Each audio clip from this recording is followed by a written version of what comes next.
Hey guys, and welcome to a Peacekeeper task guide, the Cult Part 2.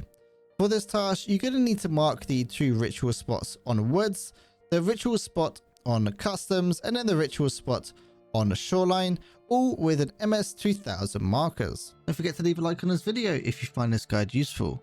For this task, you are going to need to buy yourself 4 markers. The way you buy your markers is if you head over to Prepper and you click the little S icon on the right hand side just like so, and over here are the MS2000 markers, and you are going to need 4 of them. For this task, you are going to need the dorm room marksman key. Now, getting this key is actually quite difficult. So it is a extremely rare key in Tarkov. It does spawn in jackets as well as in the pockets and bags of scavs, and it can also spawn in Rishala's pockets as well, which is the scav boss, which is based on customs. There is a barter trade for the marksman key. If you head over to Jaeger and go to tier 3, you can barter trade a RBVO, an RBBK, as well as an RBPKPM. It is quite rare, this key, so if you do actually need this room unlocked, you can always head over to our Discord, discord.gg/Piranha, and we do actually have a decent helpline community there who can unlock this room for you. So on the map in front of you is Shoreline, and you can see up the top we are going to head up to the resort. So we are up here at the resort. That's helicopter, that's west wing, admin, and east wing. There's east wing because you can see right here the dials, it is east. So what we're going to do is enter the main entrance just like so, and what we're going to want to do is go up to the 3rd floor, go up these flight of stairs just like so, and then turn to our right. You're going to want to come to the long hallway. You can see there's candles off in the distance. We're going to want to make our way to the candles. You can go through the rooms on the right hand side. You don't have to climb over the barbed wire, and keep going down. You can see the candles just passing here, and then here are the rest of the candles. We're going to turn left, and right here is the room with the dead pig's head on the scabby boy, and this is the room we're going to need to mark. Just place your marker right here. If you happen to die whilst you've got the green text on the screen for any of these markers, you do have to come back into raid and mark the this one again. A little tip, what you can do is you can always run out and follow it around to the right hand side, go out here onto the balcony, and you can actually see into marksman just like so, if you want it to be a bit more stealthy like and keep an eye on your marker. For the second location, we're going to head over to customs, and we're going to need to go to the dorms area. So this is where you are going to need to get your dorm room 314 key. You can see to the right it's got 2-story dorms, and over here is 3-story dorms. What we're going to do is go through the main entrance and go to the stairs directly at the back, and we're going to go all the way up to the 3rd floor. Then we're going to turn left, and you can see down the very end there's some candles, and that's the march room. Go all the way down there and then turn to your right. This is the room right here, and just you need to unlock it. Once it's unlocked, obviously you got some wonderful loot on the ground. You're just going to need to mark it and then sit somewhere that's safe.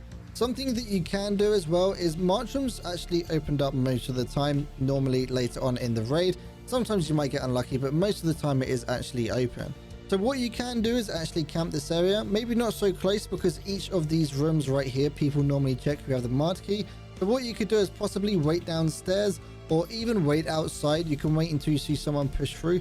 A lot of the time as well, if the car extract is up, which you can see right there on the right hand side, which is the dorms VX, that is the car extract. It's not up right now, but if that happens to be red, there's a high chance that someone would have come through and actually looted the march room inside there. Again, I wouldn't recommend hiding anywhere outside. I'd actually recommend you hide either in 2-story or maybe on the ground floor or something, not so close to the actual march room itself, because people do actually look for the march room.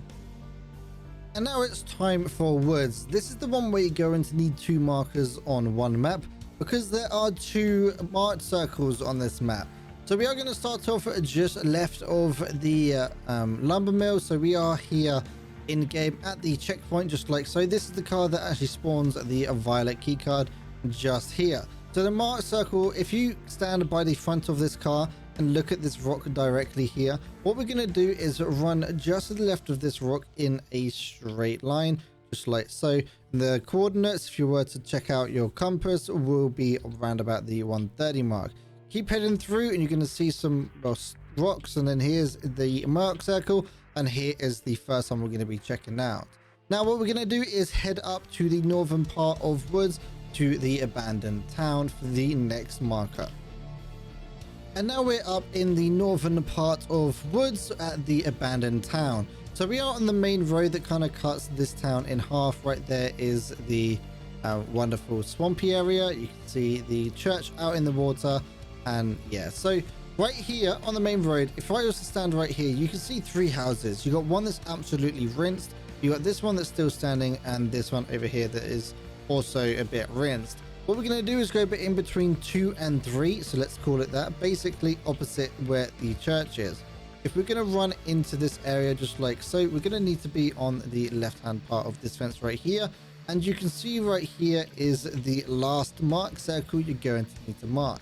It is basically where that wonderful church that's in the swamp is pointing at. Again, like I said earlier, if you happen to die when any of the green writing is on the screen, then you do need to come back and mark that specific area. So let's say we mark the other one, come over here and we happen to die, and whilst this one's being planted, we only need to come back, buy a new marker and plant this one right here.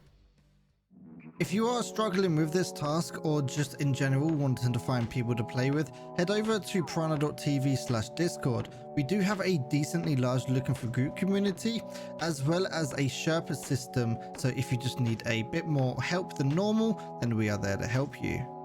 Hopefully you guys found this guide useful. If you did, don't forget to leave a like and subscribe, or possibly consider joining the channel membership where you can unlock early videos as well as a few custom rewards. Don't forget to check out Piranha.tv as well. That's a one-stop shop for all of your guides, tasks, keys, all those kind of things in one location. Hopefully you guys found this guide useful, and I'll see you in the next video. And a big thank you to all of my Patreons supporting me over on patreon.com/piranhatv. And a huge thank you to J Dam, Freddy and Beansy. Without this kind of support, I wouldn't be able to do what I do.